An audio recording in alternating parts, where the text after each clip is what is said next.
hello, Facebook and YouTube and all across the globe. Y'all see who I got on here? Uh, yep. No. If you didn't read the title, I'm gonna go ahead and let you know it is. Let me pick on LaRon for this very last time episode. Well, we do thank you guys for tuning in on this final hurrah Truth Speak. If you're watching us on YouTube, I totally would appreciate if you hit that like button, subscribe, follow, stalk, uh, hey, send some money, whichever, give us an ad, promo, something. Just like us, please. It'll help the algorithm. These people don't like me, so and for those out on Facebook, if you please share and let's get this lovely information out because if you have anyone like myself in your house, this book would do them some justice of communicating and explaining the just between men and women. So I'm just going to go ahead and shut up and let the co-host here explain this book that she wanted to title all about LaRon, but she chose.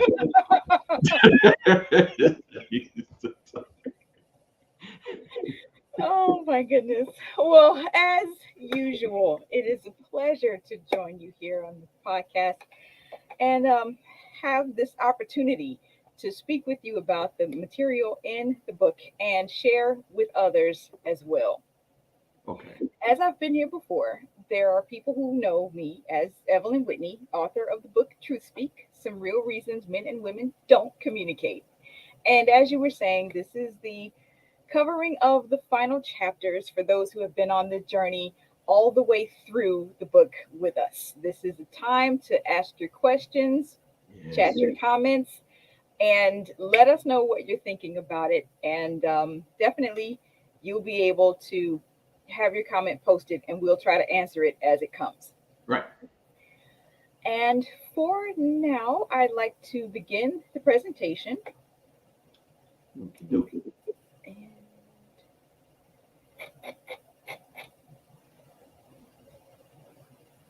I am okay. Here we go. We are. Are you able to see? Yes. Yep. Here we are. Brought it up. There you go. For our last chapter's discussion, we will cover chapters 13 through 16 at work and other professional situations. We'll talk about mixed messages as a whole.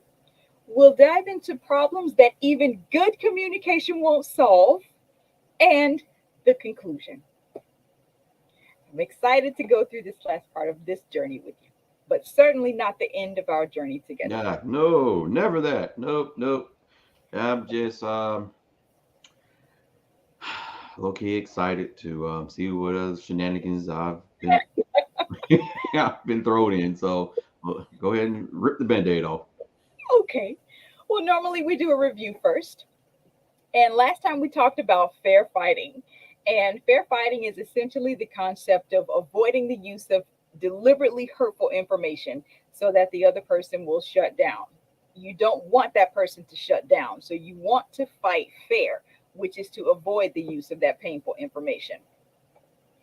And we also talked about getting off the playing field, remembering that in relationships, not everything is a competition.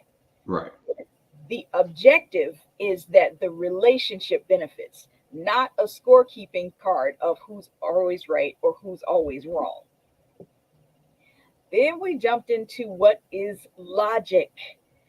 And officially, logic is the process by which certain input variables deliver a projected outcome, which means if the input variables change, then the projected outcome will also change.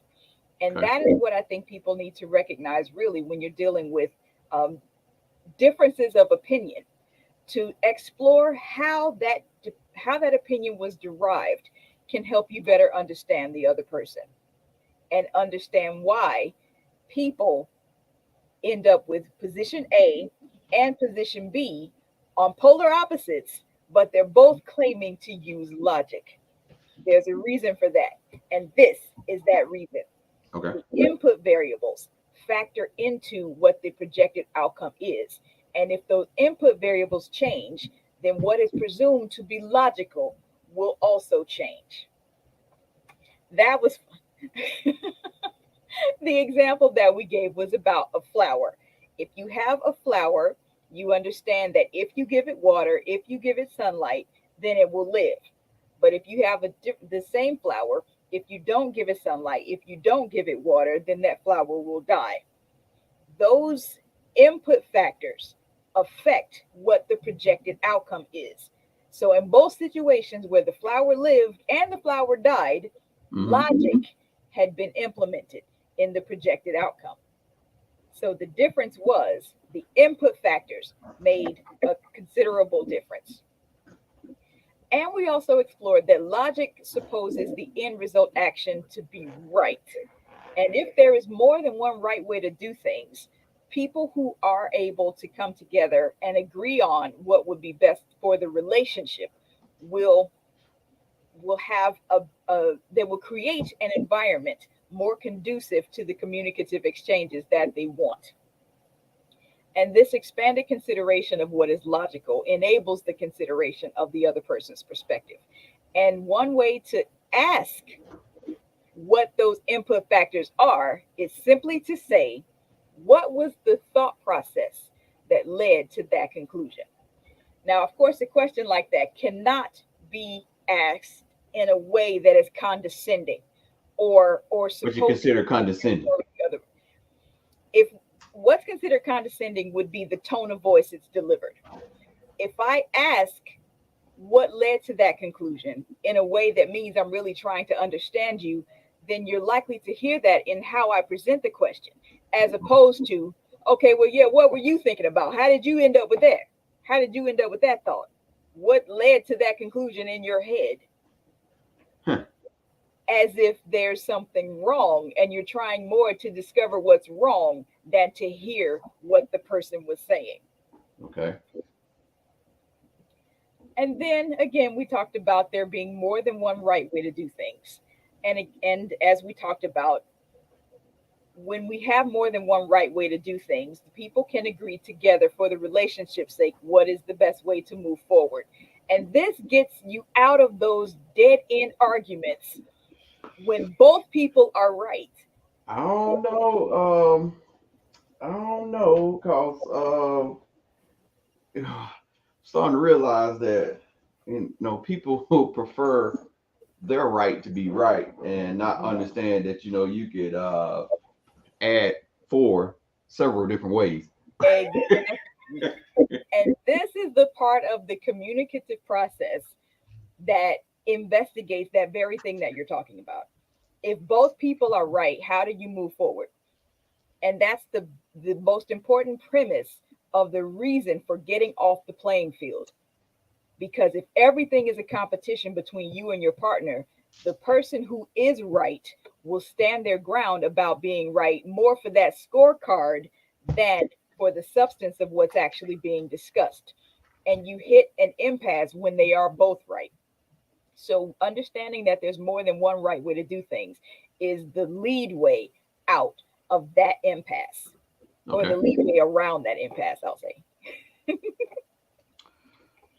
Yep. And staying on point, we talked about there are issues that can come up in the middle of a discussion that are important. They're just not germane to the topic at hand.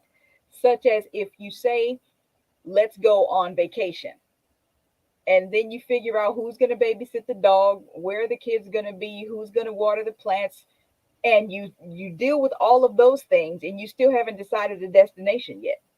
All of those things are important, but they're not germane to the question, where is vacation? So the idea of staying on point is a very, very critical point for helping yourself and your person to be understood. Okay. And we dealt with your friends. How far into your relationship should you allow your friends to be? And if your friends take your venting as more serious than you, then when they agree with you and you hear them agreeing with you, then what you feel is magnified and it becomes a bigger issue in your own mind than it was before you were just venting. So you have to be careful what you vent because the people to whom you vent can just be reflectors and make the situation bigger even for you than you began venting with it being. I can see that. And we talked about that sometimes what you complain about looks worse on you for staying with that person than it does the person that you're talking about, the person doing the wrong, as it were. And I have to say, more times than not, this is a problem I've seen women be the most guilty of. They will talk about their guy, their husbands, their boyfriends, whoever he is. She will talk about how he does this wrong, he does that wrong, he does Mm. this wrong, he does that wrong, and he's still doing those things wrong. And we've talked about it 152 million times, and he's still doing those wrong. So the question that people listening begin to ask is, why are you with him? If these are the complaints that you have that Right. under no circumstances seem to be resolvable. So, in a situation like that, what you're complaining about can often look worse on you than the problem that you're actually talking about from the other person who's doing the quote unquote wrong. And we also discussed that out of respect for committed relationships, there's some things that you should not say. If you're in a relationship with someone and they are going through a very difficult time because of something particularly intimate to your relationship, Uh-huh. that is not something that you should vent about to your friends. That should be kept between you and your person for the sanctity of the relationship. Now, that does not mean concealing abuse in the name of privacy. That's not what I'm talking about. Okay. Particularly on this issue, we deal with um, certain things that are very intimate, very sexual in nature between the two people involved. If there's particularly, I've seen this happen more often than the other way around, but if there is a guy who is having performance issues, Mm. that shouldn't be something that his wife or his girlfriend makes public knowledge to all of their mutual friends. For the sanctity of the relationship, something like that should be held in confidence between them. And if there's a situation at the woman's workplace where she felt slighted, she felt belittled, and it really damaged her confidence, that is not something that he should take to their mutual friends and talk about just the way that they talk about the last movie they all saw. Yeah, been there, done that. So, on this point, even if it is something between the two people, venting to your friends can be acceptable, but even under the circumstances that it is, certain things should be kept between those people in the relationship. Okay. And we also talked about venting to the opposite sex. Now, easily enough, that sounds like that's going to create more problems than it ever solved. You ask yourself the question, if this woman is complaining to her male friend about her boyfriend, then the male friend might be thinking as soon as that boyfriend messes up far enough, I'm jumping in and I'm going to take her affections and then she's going to be mine and he's just going to be left alone to keep doing whatever she's complaining about him doing. I So did. when I did not know that was like the. I did not know that was as frequent as it is now, more than anything. Absolutely it is. Absolutely it is. And particularly, well, I don't know if men do it more or if women do it more, but I know that because society expects women to be desperate when it comes to relationships, Uh huh. she has a male friend who is in a relationship with another woman. She might still seek to have a relationship with him just because she wants the relationship with him in general. And she sees her entering wedge point as the things he's complaining about regarding his girlfriend. Okay. And the same thing goes with the men, just the example that I gave. Here's this woman with a male friend who she's complaining about her boyfriend to. All he's going to do is wait for his opportunity. Now, Okay. again, that is what people usually assume will happen if you're venting to a friend of the opposite sex. There are people who understand those boundaries and would not take advantage of them, even if the situation presented itself. So I'm not saying that that always happens, but Hmm. it happens often enough that this is a commonplace discussion point. And essentially, this is one of the ways affairs begin, because you're talking to a person who you feel understands you about a problem that you can't fix with your relationship partner. Right. So now you have found that commonality with that friend, and you found solace that you weren't able to secure in your relationship because of the problem that you're complaining about. So when people say I slept with this person, it came out of nowhere, it was an accident. No, Hmm. it absolutely was not. And as this point is saying, if the situation that you're complaining about is better than the situation that the person that you're complaining to is in, then you create a situation that can erupt into becoming an affair. Okay. And, there's a lot more that we can go on that, but this was one of the things that we talked about last week. And we also talked about that if all you do is complain about your partner, you open the consideration of how that friend could meet those needs that the partner is not, and this is how affairs begin. That's so sad, man. And I get it. And I can sit up here and say, unfortunately, like I said, I've been there, done it. I've placed not like on purpose, but I found that's a better word for. I found myself in a situation like that, and it opened the door to that, and so it makes me more cautious than anything now, regardless, even if I find myself having a friend or a friend's partner coming and saying, hey, this is going on or whatever, you know, definitely, uh, yeah, you might not want to talk to me. Not Right. because I feel like something's going on or anything like that, but yeah. Hmm. That has created more problems than it solved. Absolutely. And we asked the question why talking to the opposite sex about your problems was put under fair fighting. And the reason for that is that one of the weapons in an unfair fight is comparison. If Okay. a person in a relationship is having problems and they're venting to an opposite sex friend, then they say to their relationship partner, why can't you be like my friend? Why can't you be like this other woman who's doing these other things for me that I can't get from you? Why can't you be like this other man who's giving me all this money and not worrying about what I spend it on? Mm, Why can't you be like that other person? That is not a fair fight tactic. It is not at all.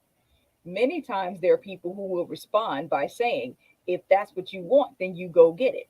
ooh, spicy. There's a good side and a bad side to that. The bad side is usually when a guy hears that from his girlfriend, from his wife, or whoever, he will use that as an excuse to go have sex with that woman. Yep. And say, you made me do it. Exactly. And the good side of it is not going to sound good when I begin explaining what it is. But the good side of it is discussions like this do bring out problems in a relationship. And for those problems to be exposed is always a good thing, because you don't know how to fix something that you can't identify. So if Right. you understand what the problem really is, that becomes an opportunity to resolve it.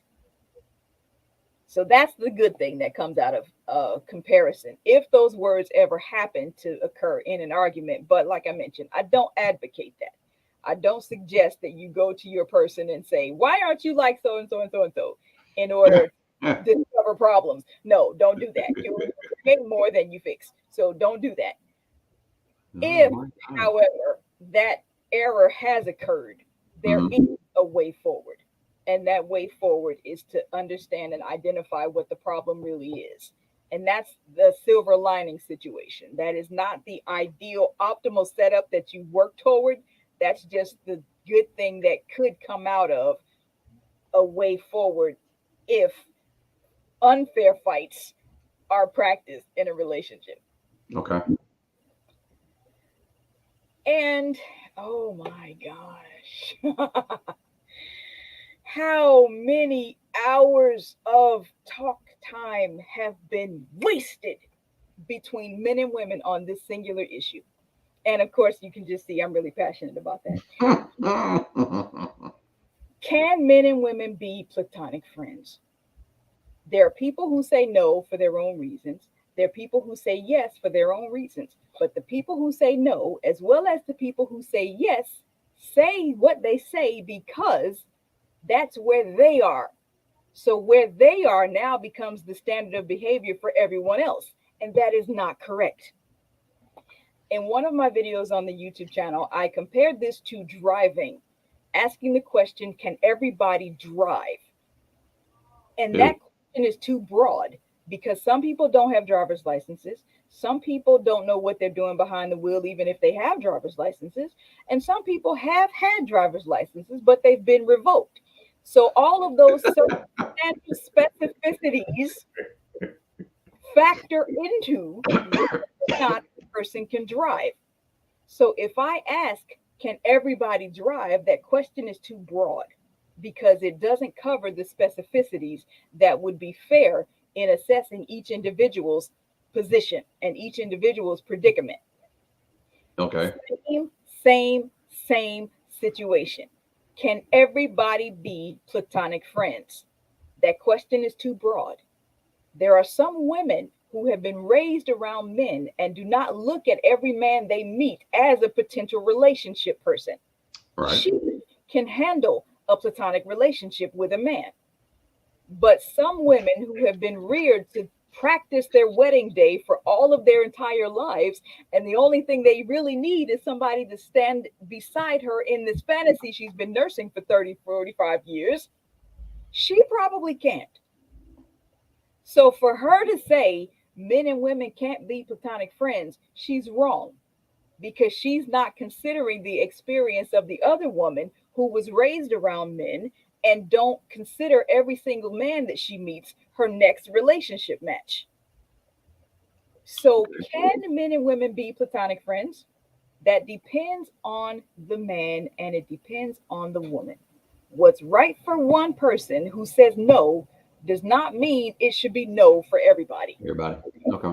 What's right for that one person who says they can shouldn't make it right for everybody. And that's why people spend hours on the merry-go-round that this discussion can be, because that's the premise. That's their launch pad. That's the anchor from which they present their position. And that isn't right. Whatever is the reason their position is what it is right for them and does not necessarily become right for everyone else. Okay. If you can't, it's not fair for you to say that everybody can't just because you're not able. If you can, it's not fair to say that everybody can just because you're able. So it depends on the individual. It is the person, not just the situation at large. And I can see that because I think a lot of people, even when it comes to counseling, you know, counselors can tend to sit and somewhat say, maybe not counselors, maybe some, but I would just keep it as friends or just the outside parties, like you just stated. Yeah, man, I know I can be in a room with 10 girls and don't do nothing. You can too. You know how weak I am. So, yeah, it is different for everybody. Yes. And after we talked about this, we went into shopping together for him Mm. and for her. If you're shopping for his benefit, or if a man and a woman are shopping together, the benefit for him would be to provide a time limit and an objective. We need 3 hours to find four outfits, including one dress, two skirts, and three blouses. When he can put his hand on an objective, then it's tangible for him and he can understand this is what we're here for. And if these are the things that we're looking for, if they're not in this store, then we have time to go to another one. That Right. makes sense to him because there's an objective and there's a time limit. This is 2 hours that we're going to go to find whatever these things are. So if you're shopping with a guy, he doesn't want to be afraid that he's going to be stuck in the store until the model year on his car changes. He doesn't want to be Ah, for the ah. rest of his life. So give him an objective and a time limit, and that should enable him to enjoy the shopping experience. You said. Oh God. Okay. And when shopping for her, when she says, I have nothing to wear, many times that can mean I have nothing to wear that reflects how I feel. That's why if she's feeling fun, playful, and she wants some ruffles and some flowers, and all of her suits are monotone and maybe a bright cami or something, she's like, no, I don't have anything to wear. I don't have anything that reflects how I feel. That's what she's usually angling towards when Right. she says, I have nothing to wear. Oftentimes also that can be a literal situation. If she is a stay-at-home mom and a lot of her clothes are khakis, cardigans, t-shirts, things that are easy to get back and forth to school in, and someone invites her to a cocktail party, she may not have anything to wear, like literally. So then here's the objective. When she goes shopping with her husband, I'm looking for a cocktail dress in this color with these shoes to match. And that can be something that they do together as they are in together as a couple. And at this point, that is the conclusion of our review of the last time that we were together. And we begin our new information for this evening. I'm All very right. excited about this. Take that band-aid off. Let's go. So, as I noted in the beginning, we'll be covering these chapters at work and other professional situations, mixed messages, problems even good communication won't solve, and the conclusion. So, for jumping into chapter 13, at work and other professional situations, a lot of people don't love their jobs. They Mm. grit their teeth to grin and bear it and do what they need to do for the position. And in this instance, many people treat genuine communication efforts secondary to just getting by, just gritting their teeth, just getting through it. And they're not necessarily worried about all of the dynamics that go into an effective communicative interchange. Right. They want to get there, do their job, and get out. And that's fine until they discover a problem and then they report that problem. And if we give the person the benefit of the doubt that someone that you're talking to about a problem understands you, your next assumption is that they're going to take rectifying actions, but that's not always what happens. So the question becomes, how do you handle when you've expressed the legitimate concern and the person to whom you're speaking about it doesn't do anything about the concern that you've shared? Again, we go back to our earlier premises. Don't assume that just because they didn't do anything, that you were not clear. Right. There are people who will say, I talked to my supervisor about whatever the problem was, and I know that I spoke clearly and articulated what the issue really is. Why are they not doing anything? Maybe they didn't understand me. Maybe I should try it again. No, don't assume that you weren't clear just because that person didn't do anything, particularly if they didn't do what you expected them to do, which was to try to fix the problem. Again, these are professional situations. Okay. And second, widen the consideration. Does the person to whom you report consider it a problem? And if they don't, that may be the reason that what you expressed to them wasn't necessarily responded to in a way that was the most efficacious for a resolution. There are certain situations where if a worker complains about a problem that the supervisor doesn't see enough of a benefit in doing something about, then that person's reporting the problem turns them into the problem. And then they become, I don't necessarily want to jump to being fired. I just want to say that if a person reports a problem that a supervisor is not willing to address, to continue to report that problem will make that employee a problem to the supervisor. And depending on the size of the company, the other resources that they have, the company might find it more beneficial to release that employee than to actually resolve whatever the issue was that had been reported. Now, of course, there are supposed to be laws against that. However, many people have experienced situations where the laws that are supposed to protect workers against behaviors like that are not upheld. Mm. And there have been situations where people who have reported issues and have then experienced a demotion, firing, disciplinary write ups, and things of that sort, Hmm. those actions become the paper trail by which then that person is constructively fired. Whereas the employer has made the situation so untenable for the employee that they choose to leave rather than stay there and have the problem that they've reported go unaddressed. All of this goes back to the point of it is not safe to assume that just because someone did not act on what you said, that they did not understand. Sometimes you've been 100% clear, but they chose not to do anything about what you told them. This can happen in personal situations as well, but we're speaking specifically about professional situations at work for this example.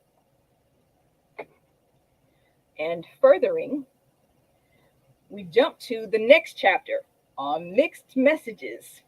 Mm. Continuing the employer organization Sip my motif tea. as we were, the words from an employer could be, we care about our employees, but their actions, they don't hire enough people to manage the workload and they overburden the few employees who are willing to Man, do it. I get this all day long. People just don't want to work, ma'am. No, that ain't it. These people at home, these folks don't cut all hours, and nobody just don't want to come to work. Nobody just want to come to work. I've had to defend. Oh my goodness. Okay, I'm sorry. No, it's unfortunate that that happens far more often than we like to acknowledge. It happens now more than anything. Oh, absolutely, absolutely, absolutely. And so this is a mixed message. This is absolutely a mixed message. And people throw that term around a lot. But what is a mixed message? It is when your actions and your words are inconsistent, often contradictory. For the employer example, they say, we care about our employees. We want them to be healthy. We want them to get more than a paycheck as a benefit from working with us. Hmm. But then look at how they're treating their employees with the Right. understaffing, the overworking, the I have I heard this story. This did not happen to me personally, but I heard a story of someone who said to their employer, I need to go out of town for one day for a funeral. Okay. And the employer said, if you go and miss your shift, don't bother coming back. I well, I How can say I can second that because in my previous marriage, my ex-wife had fallen, and she was pregnant with my son. And granted, unfortunately, I had just gotten out of jail, and I was just like on my second or third day um, working there. That's a whole nother story about the reason that I had gotten out of jail. But no, actually, no one. It had been a few weeks. It had been a few weeks. I was on a good straight and narrow because it was a very disturbing relationship prior to me getting married. And so I had been doing great. I hadn't gotten any trouble. And she's pregnant, but she fell in the tub. And so she ended up going to the doctor. The doctor was like, hey, you need to be on bed rest. And someone needs to be with you at least for the next 24 hours. He called me. I let my boss know. That's what he told me. If you walk out, don't worry about coming back. So I had to make that decision of how important is this job, you know. Mhm. So yeah, I understand that. I bet you in that company's mission statement is an integrity based presentation of owner of employee owned responsibility or whatever flowery language they use to say we care about our employees. Uh-huh. Then that's how you treat them. Yep. So that is absolutely a mixed message. And in chapter 4, we talked about that these mixed messages are the words and the actions being inconsistent. And in the case of this inconsistency, the actions will carry the message moreover than what the words are. The Mm. actions that the employer does not care will carry over rather than all that they say that they care and then treat the employees like, that as if they're unhuman. Yep. And specifically for men and women for mixed messages, I pick on women a lot about this one point. When they say for Valentine's Day that they don't want anything and then they're upset when he actually gets them nothing.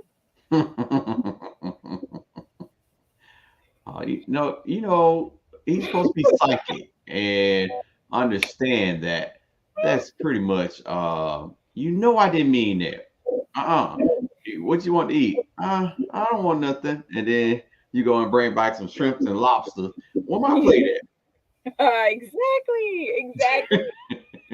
My my chief complaint with this is just like you said, people cannot read each other's minds.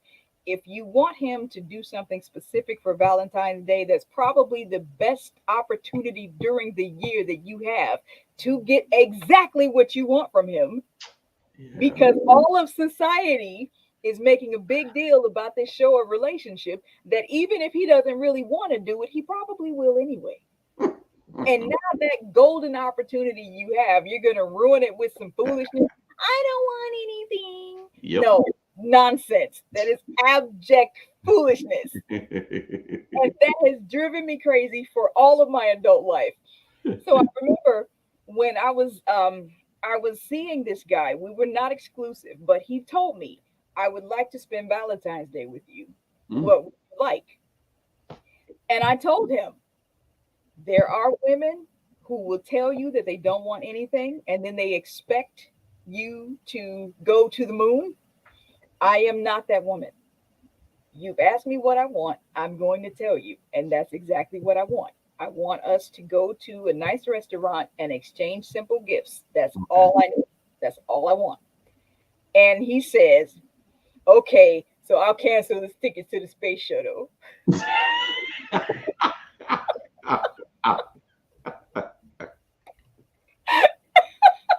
Now, to be honest, when we were having this conversation and he said that, I was angry because I'm feeling in my soul, I am trying not to run you up a flagpole of foolishness the way that millions of other women would. And now you want to make a joke? I was angry. But in that moment, I recognized that for him to have made that joke means that he heard what I said. Yeah.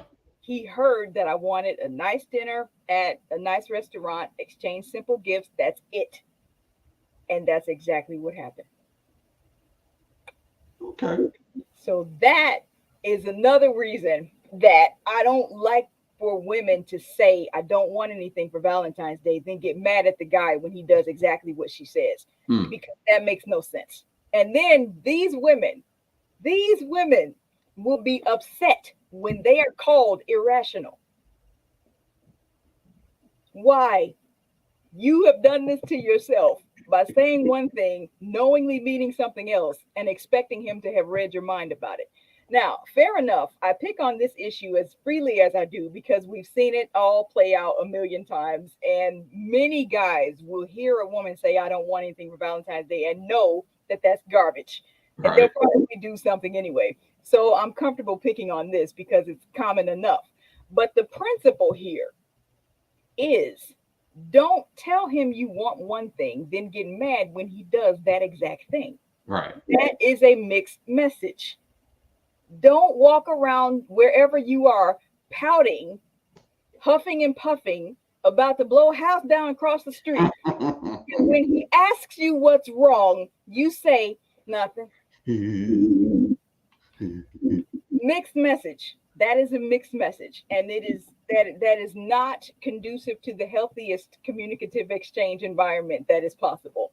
I don't know why you nothing. Oh my goodness. And another particular one that I've seen women do is, okay, I'll get back to the women. But for the men, I've seen them offer the mixed message of, let's spend time together and do romantic things. And then when she sees him out with someone else, he falls back on, I never said we were exclusive. Mm. So he will treat her like they're in a relationship, probably kiss her on the mouth, probably have sex with her, Mm. probably do all of these things that he knows she wants in companionship. And then as soon as she sees him out with somebody else, that's what he falls back to. I never said we were exclusive, Yeah. but all of the activity has been leading to that as a consideration, at least. So if this is what you're telling me, I'm special, you feel a certain way when you're with me, we're doing all of these romantic things because we've talked about them, and I know that you're doing these things because you know that I want them. What Well, are you doing you with know, the you rest? can also go with those that sit and both have that agreement of, all right, this is just supposed to be a sexapade, Uh-huh. friends with benefits, but the actions are totally different. They're coming off as, oh, we're in a full blown relationship, Hmm. and then when you question that person, hey, so yeah, you acting like we're in a full blown relationship, so you can move in, right? Oh man, you know that ain't what we were doing. That one is a little bit different, and let me share why I think it is. Okay. If a man and a woman agree that what they're going to have is a friends with benefits situation is just sex, is strictly sex, there's no strings attached, Mm-hmm. at least for what they say will be no strings attached, Mm-hmm. and one of them develops feelings, which typically happens in these friends with benefits situations. One of them develops feelings, and Mm-hmm. it's usually that one that tries to press a relationship when the other person's understanding hasn't changed. That isn't necessarily a mixed message in the truest form of what a mixed message is.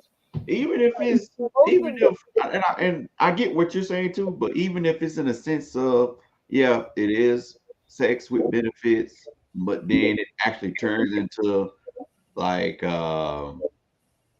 wanting to come over and spend the night, and which still granted, you have to blame the person that's allowing this to happen because you know that was supposed to be in the first place. uh-huh, I can But see, yes, absolutely. yeah, but the fact that you're taking advantage of that, I am allowing you to come over and spend the night, play with my kids, have dinner with me. And then all of a sudden, I'm just looking at you sideways, like, oh, so you gonna move in? Ah, girl, we were just supposed to be doing the other thing, right? See that this is that point right there is the reason that I don't qualify those as purely mixed messages, because Okay, in the beginning they had an agreement. There was no confusion about what this is. okay, When we have the exclusive dating situation, the woman may have been confused about what things were because of the man's actions, because he was doing all of those romantic things that she knows she told him. And now he's doing those things because he knows that that's what she wants. He is using his actions to draw her emotions into him, uh, unto himself.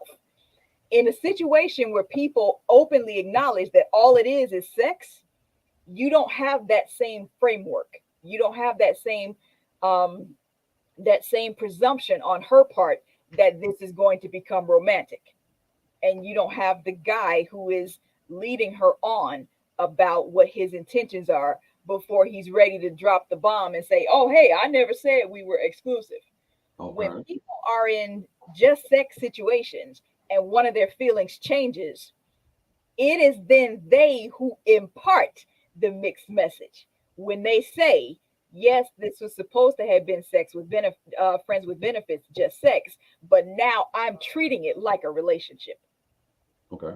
They are the ones who have employed a mixed message in that situation, not the person who has remained consistent with what their original understanding was. Hmm. Okay. And that happens a lot. There are people who have sex and they just say that that's all it's going to be, and then somebody gets their feelings involved, or they catch feelings, as we're saying, and at that point they do begin to act like they want this to move to a relationship. They want it to become a relationship, and then that's why that person puts up their red flags. Like, wait a minute, you're talking about all this extra stuff that was not a part of the original thing.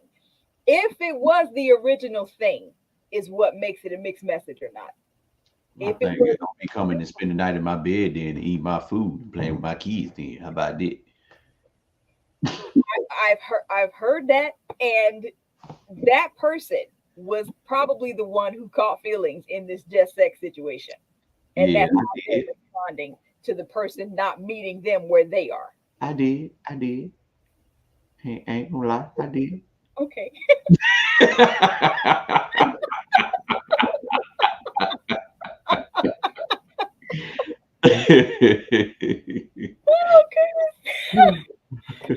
So while we're still talking about the mixed messages, another one that I was going to share with you that women are the most guilty of. Oh, this one drives me up the wall, across the ceiling, down the other side too. Oh. They say, I have standards.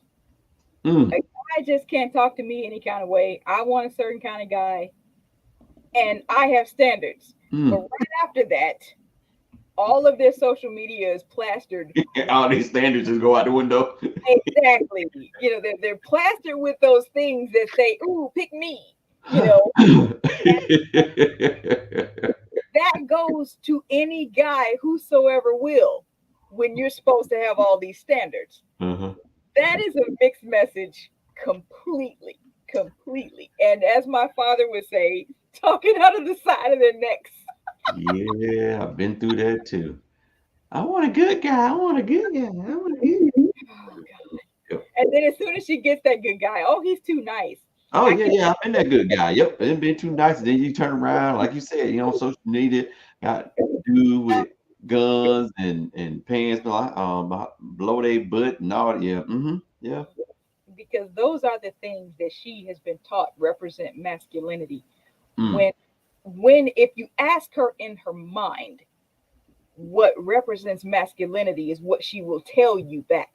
She will tell you that a man is masculine if he is so tall, if he makes so much money, if he has certain mm, jobs. mm. But in her heart, apparently, masculinity has a very different form. And Right. it looks like those guys that she responds to. And when I point that out to certain women and the things that we're talking about, Uh-huh. you would think that they would be more receptive to being shown the contradiction in their own thinking. Nope. But no, I have often been the villain in discussions like this because when people say one thing, then their actions project another. They become the proponents of mixed messages to themselves. Yep. That's not the gender, that's not the employer. That is the mixed message that you are telling yourself. That you think that one thing is supposed to be a certain way, and you say that with your mouth, but with your actions, you're going the very opposite direction. This is a Hmm. perfect example of that.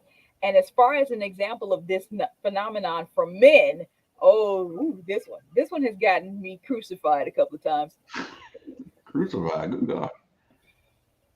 There are men who will say out loud, I appreciate a working woman. I appreciate a woman who has her own. I appreciate a woman who's about those, whatever they say, to make the point that her independence is Hmm. attractive to him. And be Then lying why through their teeth. is the one that he won't call back? Why is she the one that he won't give the real time of day to? Because he said he knows to say out loud that he appreciates her independence, but inside he's feeling emasculated by the fact that she has more earning potential than he does, by the fact that she has a steady occupation, and maybe he's been trying for the last 4, 5, 6, 7, 10 years. Anything that he bases his manhood on that he feels is darkened by the shadow of her success becomes that thing that he feels emasculated by. And that's not something that she's doing to him on purpose. Granted, there Man, are no feelings. Granted, there are women who take their success to their heads and then they become extra prideful, and that's not necessary. So, yes, there are men who have suffered under that, and I've acknowledged that that happens. Right. But for this example here that I'm talking about, there are women who are simply succeeding in the things that they want to do. The man has recognized that she is a success in these things that she wants to do, and he knows to say that he appreciates that success. But inside, he's feeling like he's not worthy, like he is worthless compared to her, or that she is doing something wrong to him somehow by being able to earn more money than he does. And that is a mixed message from him when he says, I appreciate a woman's independence, but then feels like he's in a shadow underneath it and he recoils from interacting with her. Now, as far as society is concerned, this one is one that they have their society has its tricks that it imparts upon women and men in this mixed message category. I hope I said that correctly. Society's mixed message to women is accept yourself, but buy shaping garments to look perfect. Shape yourself. Accept yourself, but buy shaping garments to look perfect. Hmm. They say this whole body positivity movement. Now, that term is probably going to put a date on this information that I'm sharing because you can think back to when that term was culturally popular. Right. But for the point that it makes, body positivity is this message of you don't have to be a certain size in order to be considered beautiful. You don't have Hmm. to have a certain shape in order to be considered beautiful. Uh-huh. It's just new language for the premise of accept yourself as you are. But with everybody in society saying that, you still have endless streams of ads on social media all over the place talking about shapewear, trying to give you that hourglass figure, trying to Yep. skim you in and suck you and snatch you this way, and all of those types of things. Hey, they almost got me. I'm about to put I don't know if you seen the promotion for the that little you can't even I just found out you can't even say wife beater. They don't want you to say wife beater no more. But Oh, mercy. Okay. yeah, yeah, yeah. The little tank top thing that the men can put over and suck in. Yeah, yeah. I almost bought me one. I ain't gonna do it.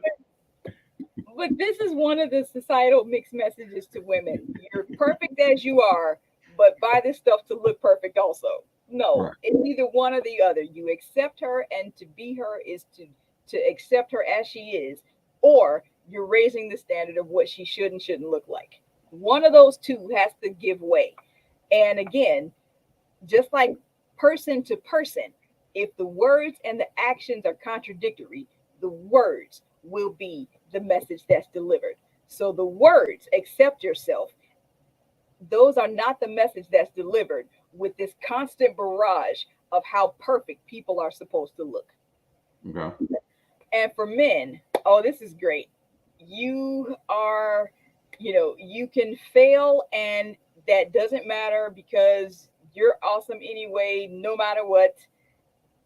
You just need to buy all this fancy, expensive stuff to prove how much of a man you are. You need the most fancy car in the lot. You need the biggest house on the street. You need to be able to brag about the most money. But you're supposed to be charm personified no matter whatever else you do. No.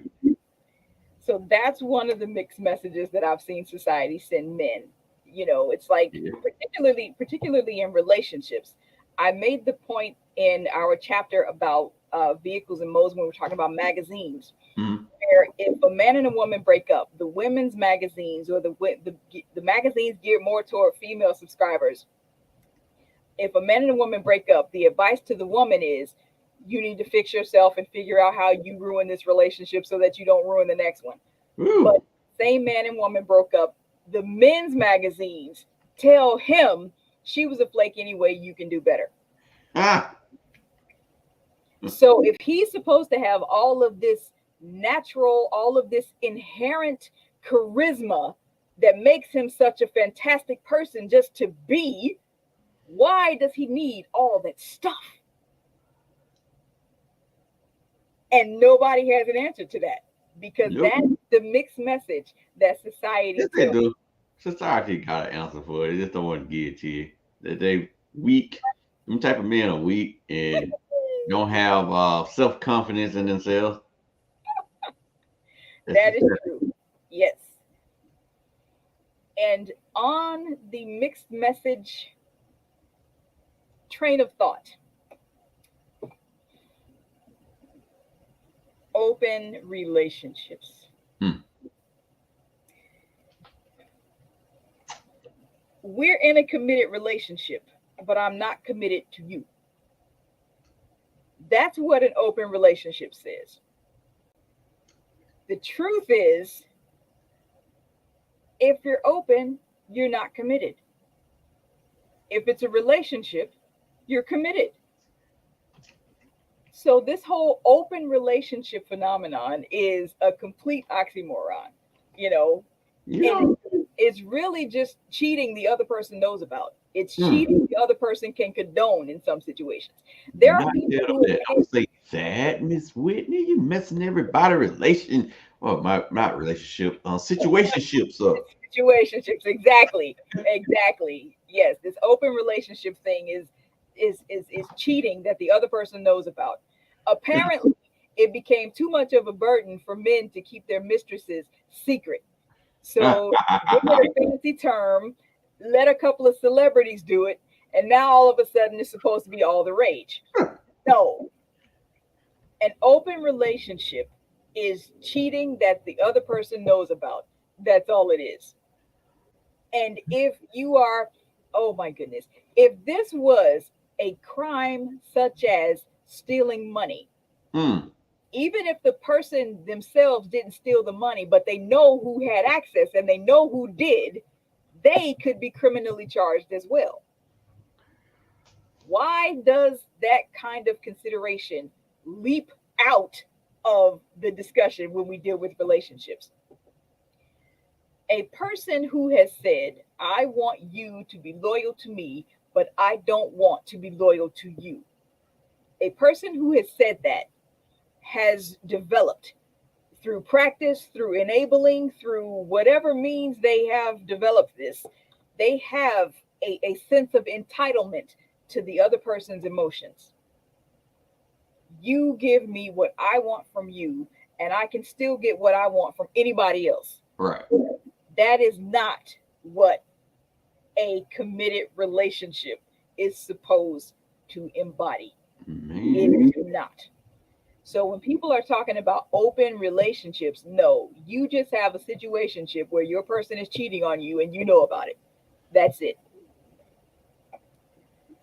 And it's usually one man with several women. Hmm. More recently, it's been one woman with several men, but that has been of late. Most of the times in the situations where there's one man and several women, he says to the main woman, Is I she considered the main for real at this point? But I get you. or what I'm trying to identify, he will tell the first girlfriend, Ah, okay, there we go. he will tell her that, oh, you can do it if you want to also. Uh-huh. He really doesn't expect her to. Yep. Because if she ever did, he would be shocked and hurt and just Man, tell me about it. leave. And so he is exploiting her and taking advantage of the fact that society sees it allowed for him. But if she were to do the same thing, then she would be not as enabled as he is Mm-hmm. in having these multiple partners in the same so called relationship. And the open relationship phenomenon, I'm just going to say this is exactly how I feel about it. And I'm not going to minimize that with using the word feel. What it is foolishness. Okay. If a person is with you, they are with you. If you are committed to each other, you are committed to each other. If you still want to explore and date other people, that's absolutely fine. Just don't get in a relationship. Don't tell someone that you are exclusive with them if you're not exclusive by way of all of these other partners that that person knows about. Oh, why you keep saying that? These folks, they know what they doing, man. They. Yeah. And oh my gosh, I have seen women make the most ridiculous mistakes around situations like this. We talked about infidelity as it were a crime. It should be, but legally it's not. If you commit to somebody and they commit to you and then one of you cheat, there really is no legal recourse for that. Unless you're married, then you get into divorce aspects. But I'm talking about if you're in a relationship Mm, and one of them cheats, for the man who cheats on the woman, again, there's no legal recourse for her to avenge herself of his infidelity. right. So what she will do is throw bricks through his house window, slash his tires, break his windshield, break his headlights, do all of those types of things. The problem with that is, even though him cheating on her is bad, not legally a crime, the things that she is doing are crimes. Property damage, stalking in some situations, Right. assault in some situations when she jumps on the woman. Those things will get that woman arrested after she's been cheated on. She will end up sitting in jail because of that man's actions. And I wish to God that women would wake up and stop putting themselves in criminal jeopardy behind these men who are obviously not worth it if they're willing to cheat. You asking for a I'm, lot, Miss Whitney. that's out there, and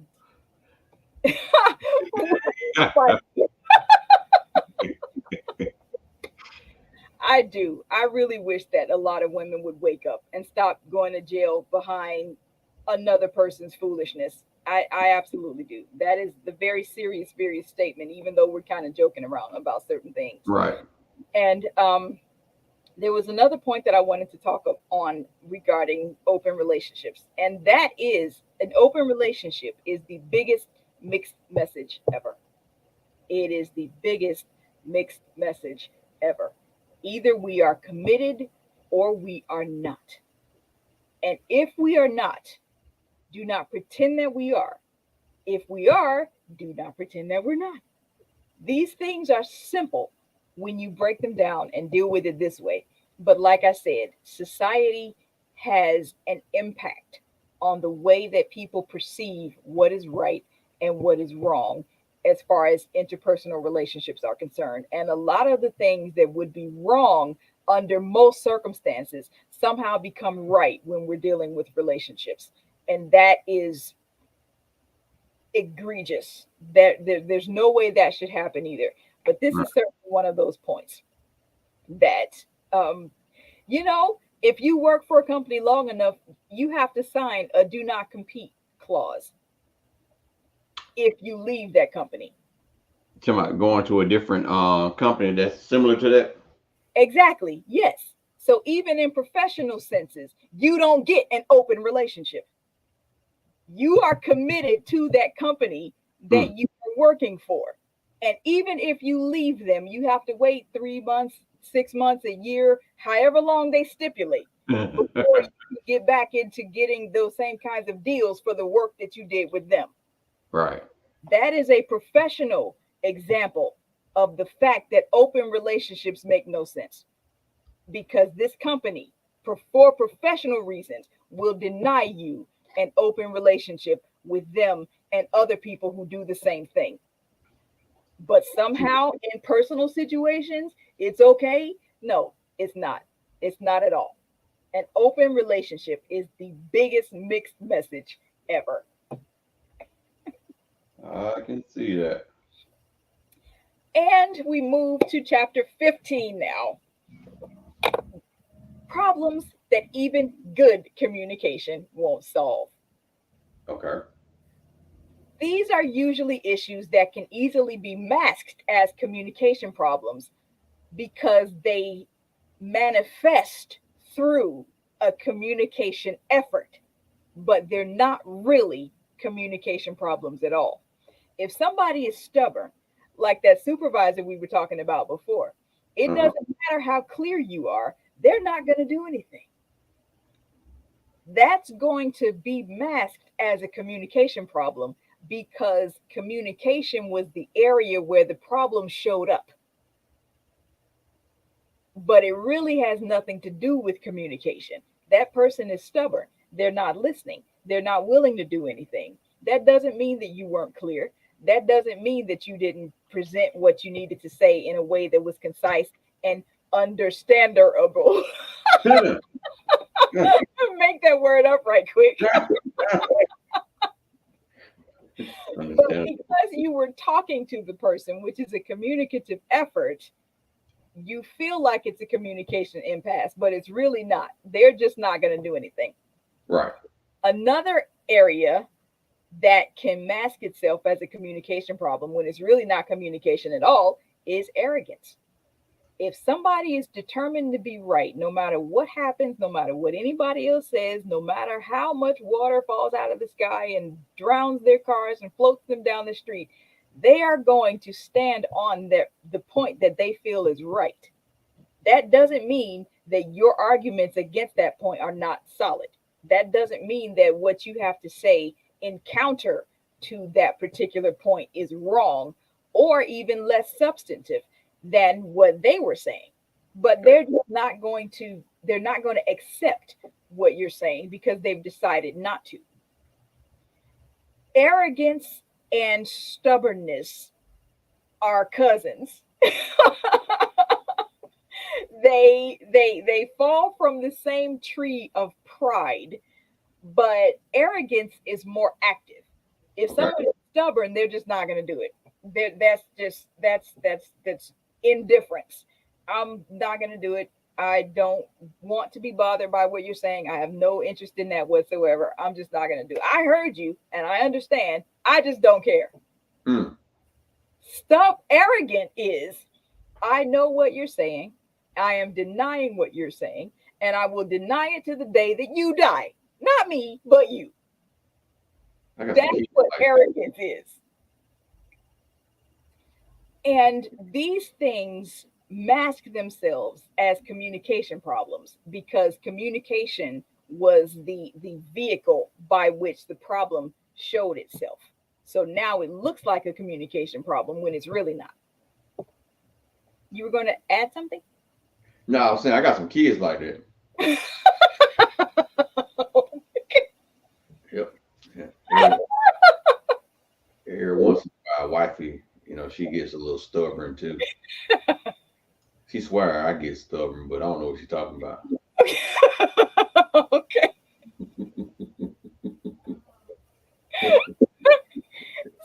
So when we have good communication, disagreements still happen. This in the blue here is my personal motto. Intelligent thinking people do not always agree. And that is not a crime. That's not wrong. That's not bad. That's not toxic. That's not dysfunctional. That's not anything that of late disagreement has been called in order to argue. If a person says, we're trying to get to the number four, one intelligent person says 3 plus 1, the other intelligent person says 2 plus 2. They're both, and then they end up arguing about which way is the better way to get to four. One of them can say 2 plus 2 is the better way because both parts are equal and you're halfway there. And then the other person can say, no, 3 plus 1 is the better way because you've covered most of the distance and you just have a little bit left to go. All of these intelligent discussions, and still disagreements happen. Good communication does not equal agreement. Now, I have to explain that just a little bit further because there are people who believe if I have communicated to you effectively, then you agree with what I said. And that is not the object of communication. That is not at all. It's not. And this is exactly. This is why the tangible object, the purpose of communication is not for you to agree with me. The objective of communication is for you to understand me. Whether or not you agree is not my responsibility. Okay. So once you have heard what I said, then communication has occurred. Whether or not you agree with it is the next step. But there are people who swear up and down that if you are a good communicator and you're having a disagreement with someone, then your good communication skills must be defective some kind of way because that Yep. person doesn't agree with you. And Mm-hmm. that is because they misunderstand the object of communication. It is Stop. not to secure agreement, it is to secure understanding. Because in a lot of situations, once I understand what you're saying, you actually outfit me better to disagree with you. If somebody says, I can spin a bowling ball on my finger like a basketball, and my finger will never get tired. Okay. I understand that. But because I also understand that bowling balls weigh a lot more than basketballs, and bowling balls have those holes in it that could interrupt the rotation, I disagree that you can do what you just said. Hater, you're a hater.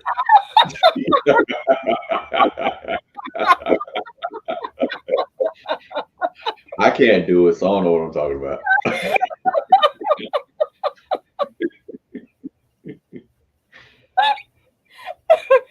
But for my example, if I understand you, then you have communicated. Understanding is the objective of communication. Whether or not I agree with you is not up to you. Okay. Let me say that for neutral party directional projection.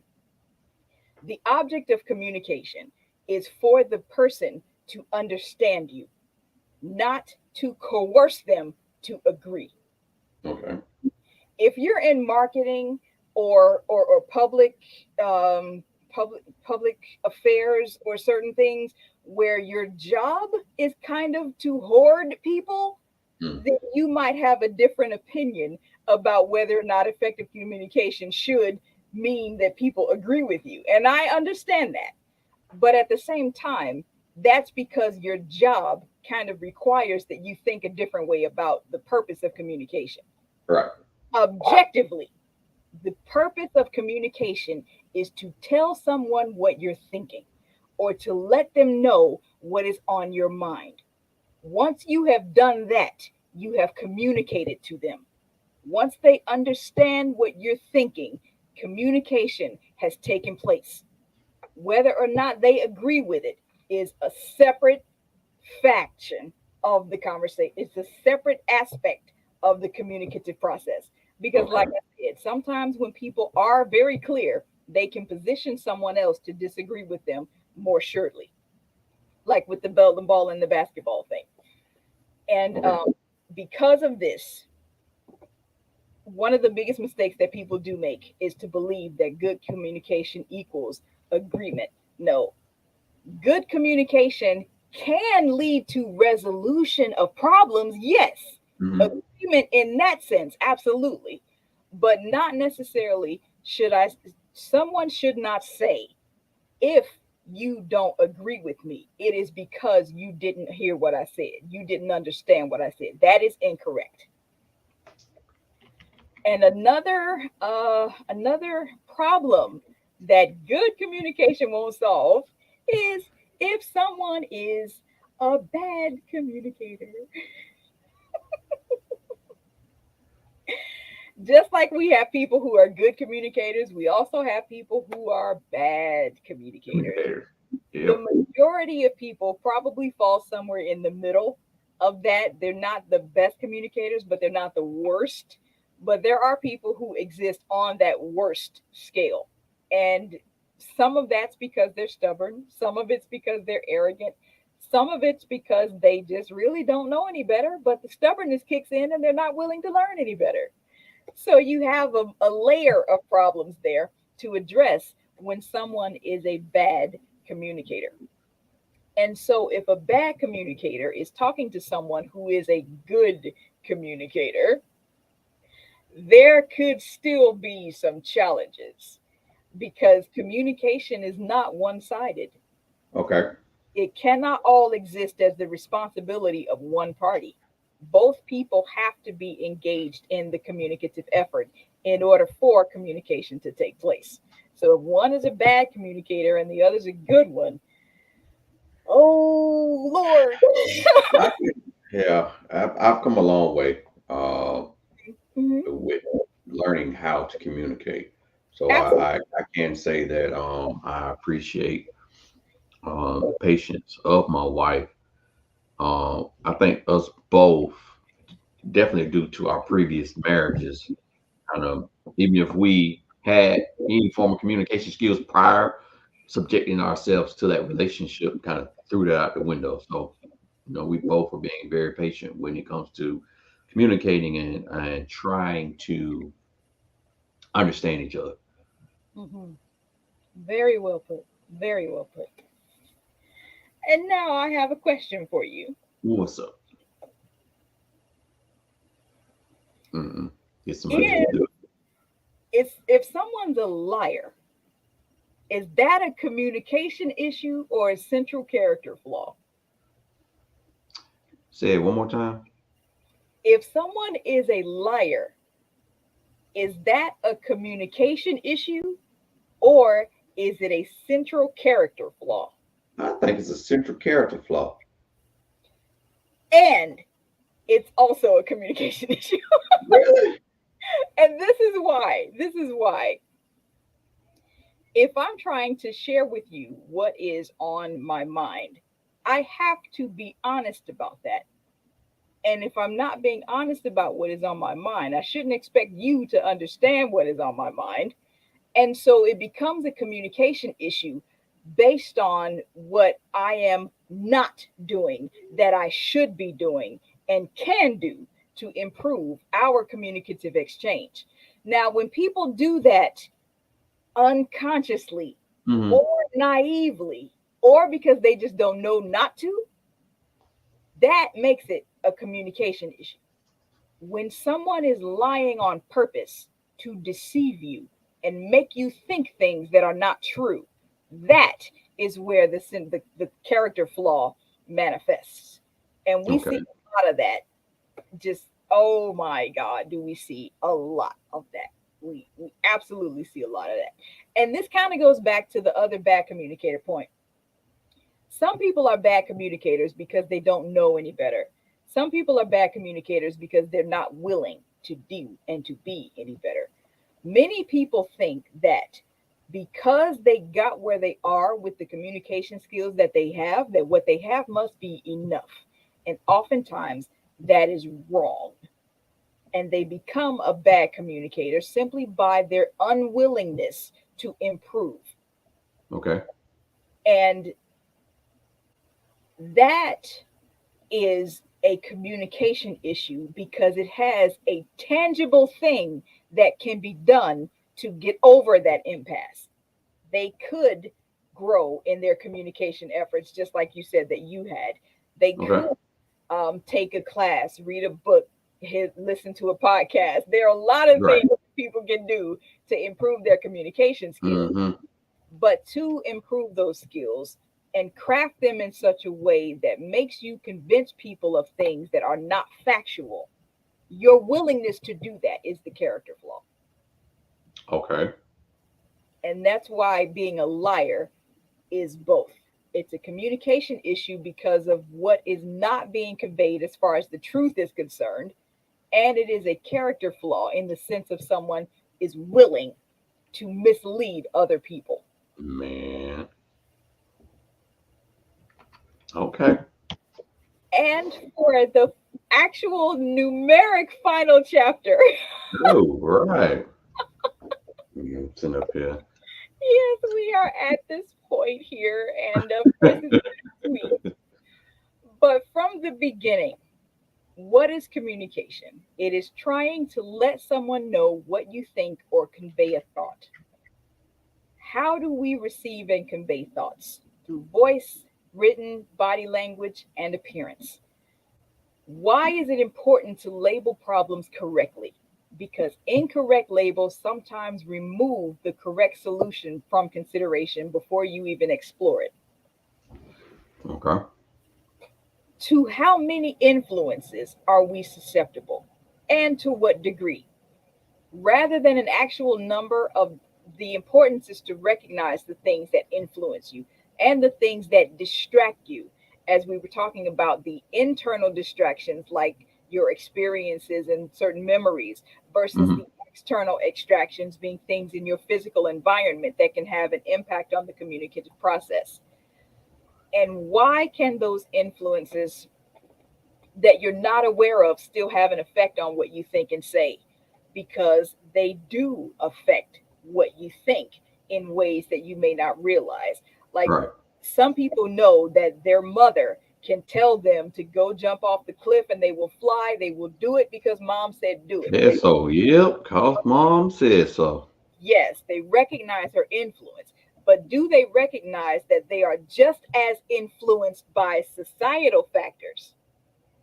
No, a lot of people don't recognize that they are. And when you do recognize the things that impact the way you think about things, you're able to consider whether or not they have value and if they should have the influence on you that they do. Right. And we also have, what is the reason that most communication is impeded? What is the biggest obstacle to the communication process? It is one thing: distraction. Distractions. Whether it is your experience internal, as we were just talking about, or if it's an external factor in the physical environment where you are, Yeah, like that you was talking about in the other chapter a while back with like phones and all that stuff. absolutely, absolutely, that is exactly it. And we talked a little bit about gut feelings. And actually, this gets into the new material for chapter 16. Women's intuition is the same concept as men's gut feelings, they just call it differently. Okay. And gut feelings don't always point to dysfunction. That is societal conditioning. And let me explain what I mean. There are women who will go to their graves swearing that they can know when their guy is cheating on them. Mm. I tell those women, you are dysfunctional, and this is why. Your intuition that something is wrong is an intuition that something is wrong, not what specifically is wrong. It has turned out so many times that so many women who felt like something was wrong ended up finding that their boyfriends, husbands, whoever were cheating, that now they've attached it to the fact that a woman's intuition can tell her when a man is cheating, and that is not true. Man, you ain't know that? Intuition tells her it's wrong. That's the purpose of intuition, to tell her that something is wrong. What ultimately becomes wrong could be a number of things. It's just happened to have been cheating so much that now those things are attached when they shouldn't be. Okay. And this is why I say gut feelings do not always point to dysfunction. Well, that's part of the reason. The other reason is you can't have a gut feeling about somebody that's positive. You can have a gut feeling about somebody. Let's say a coach, he's looking at this young student who may have a difficult home situation, Uh-huh. and that coach says, I see something about that student that I'm willing to invest in. Intuition, gut feeling. And now that student becomes the mega superstar champion out of all of everybody. So I say that as an example to point to the fact that gut feelings and intuition don't always point to something bad, but because it's been bad so often, people disconnect it from what positive things it could be and attach it to that bad thing. Right. Women do that with their men and cheating. Women assume that they know when their guy is cheating, when the intuition is only telling them that something is wrong. It doesn't say what thing is wrong. Because if that were true, every woman who's ever been divorced because her husband left her for somebody that she didn't know he was sleeping with should not have been shocked. Okay. That was pieced together. Let me try it again. If it were true that women's intuition tells a woman when her guy is cheating, then every woman who's ever been left because her husband cheated on her in a relationship that she didn't know he was having, Mm-hmm. that shouldn't have happened. That woman in the relationship should have been able to know that her husband was cheating. If Right. woman's intuition tells you that he's cheating, then there's no reason that wife shouldn't have known that her husband was cheating. Okay. That's why intuition does not always connect to dysfunction. Intuition tells you that something is wrong, but it doesn't always tell you what is wrong. What it is. You still have to go look for it, basically. You still have to find it, yes. Because if every time a woman knew that if every time a woman was getting cheated on, she could know it, there would be no divorced women who were shocked by their husband's affairs. Yeah, girl, I know you cheating. My intuition told me so. That no, her intuition said that something was wrong. That happened to be what was wrong, but there's a connection, there's a disconnection that should happen in those situations, and it doesn't. Right. So for the gut feelings, it is societal conditioning that every time you have something intuitive happen, you automatically assume it's bad. No, that's why I gave the example about the coach and that young student. You can have an intuition about someone that's very positive as Okay. well. And As we emphasize the importance of clear communication, this does not suggest that there is no value in thoughts and expressions that don't have a verbal expression. If somebody feels something that's so enormously emotional for them that they can't put words to it, Uh-huh. that is still a very valid feeling. That is still a very valid emotion. That is still a very valid experience for them. We can't say that it's not valid just because they can't put words to it. Those are often some of the most meaningful experiences that people can have, that they don't have words for what's happened, either to the worst extreme of being attacked or robbed at gunpoint or something like that, to the fullest happy extreme of whatever would make that person happy. Getting the job that they never thought they'd get, starting the business they never thought they'd run. For Okay. some people, it's having a child. They don't they have no words for that because that's how emotionally stretched they are to feel that to feel that emotion. So we can't say that things that don't have words are invaluable, because that's not true. And I want to emphasize that while we're talking about gut feelings and emotions that don't necessarily have a verbal expression in that moment. And I had some examples of the practical application of the gut feeling, and that's what we were talking about before. The coach that Okay. had the gut feeling about the student, the coach that had the intuition about the student. Gut feelings and intuition, it's the same. It's exactly the same. It's just called different in a woman and a man for some reason. But one of the reasons that we really covered society's influence is this right here. You cannot stand in a kitchen and expect not to be affected by the delicious smells around you while you think about what you want for lunch. Hand picking, weaving. And Oh, and just like you, let's say a person goes into a restaurant kitchen and they uh-huh. smell all of the good food, and now they're thinking about what they want for lunch. How plausible is it that everything that they just smelled is not going to factor into what they decide they're going to have for lunch? Good question.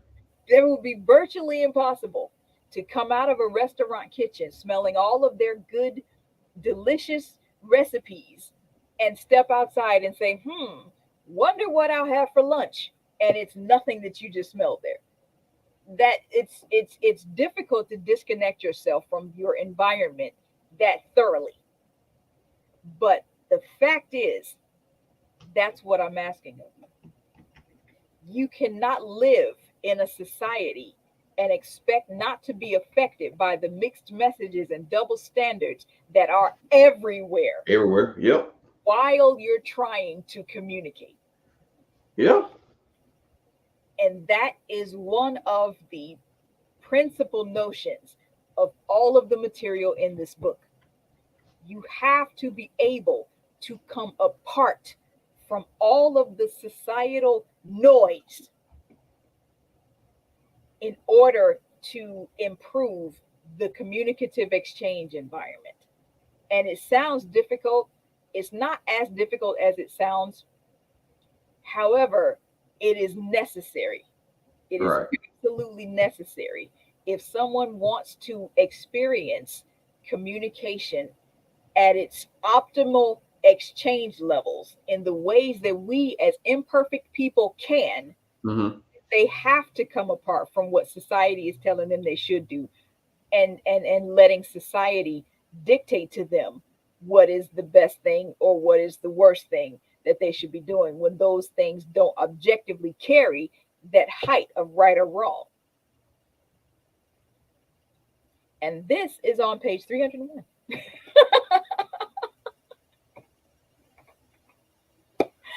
And with that, I would like to ask if you have any questions about the material that we've covered specifically for this evening. Well, you gave me a little verbal beatdown with the the liar part Mhm. because I just think it's just a character flaw. He's like, but let's see. Miss Williams says it's important to stay grounded and think before communicating. 100%. She also states we should learn not to react emotionally, but to step back and respond intelligently and rationally. 100%. Absolutely. Absolutely agree. Again, I tell Absolutely. you, um, it's, I applaud. I want to go and pat both of ourselves on the back because I applaud both of us. Yes. Again, stating where we come from. Um, it was a little rough, and every once in a while, we can come up with a situation where it's easy to revert back in that direction. But what's the point? Because then we'll be yelling. A shoe might come across the bed. And yeah, well, it's just really unnecessary. And communication, I can second what you were just stating. Basically, at the end with communication, um, in society is because I just made a post on TikTok stating this very example of why are we allowing society to create so many toxic relationships. And we know that these relationships are toxic, but we're just staying and sitting in them. And oh my God, I can make it work. Exactly. Exactly. Exactly. She said we work hard to communicate effectively. Yes, we do, baby. Yes, we do. Absolutely. Absolutely.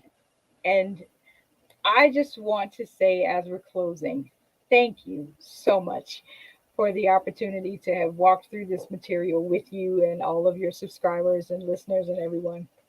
And Yeah. um, I also want to offer a special thanks to you for all of the flyers that you have made for me during the time Oh, that we've been meeting about the material here. And she trying as to make me host, cry.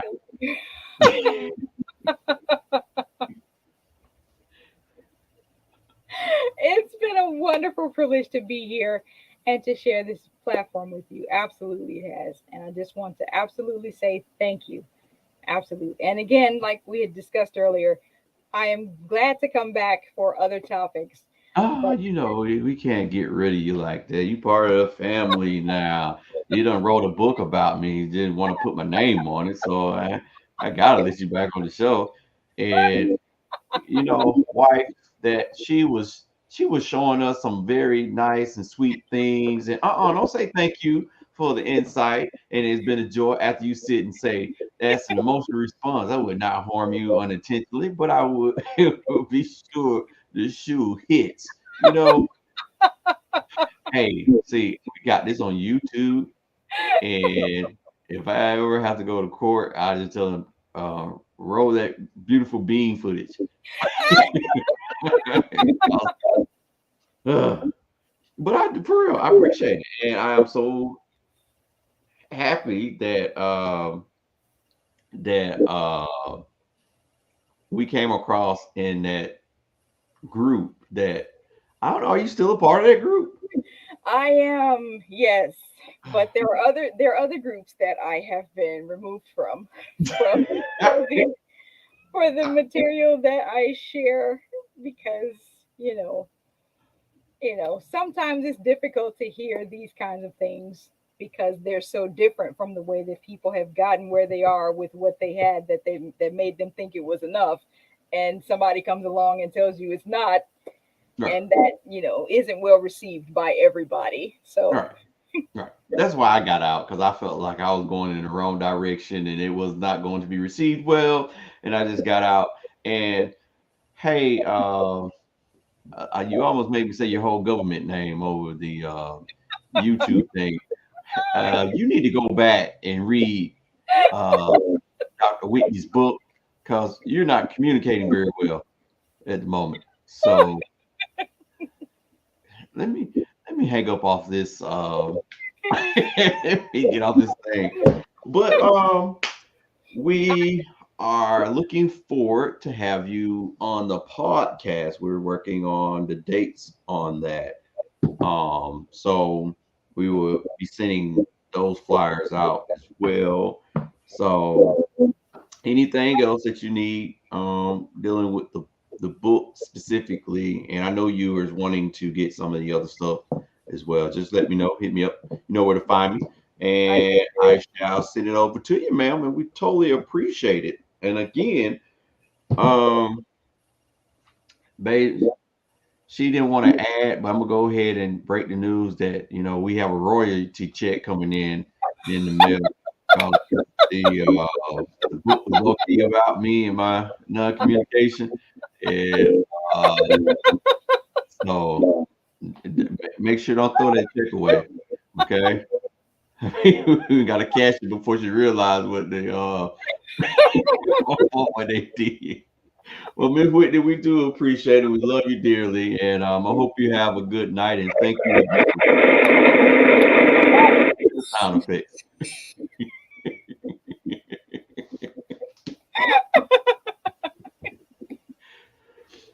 But you have a great night, ma'am. And we will be talking soon, okay? Yes, absolutely. All Good right. Good, night. good night.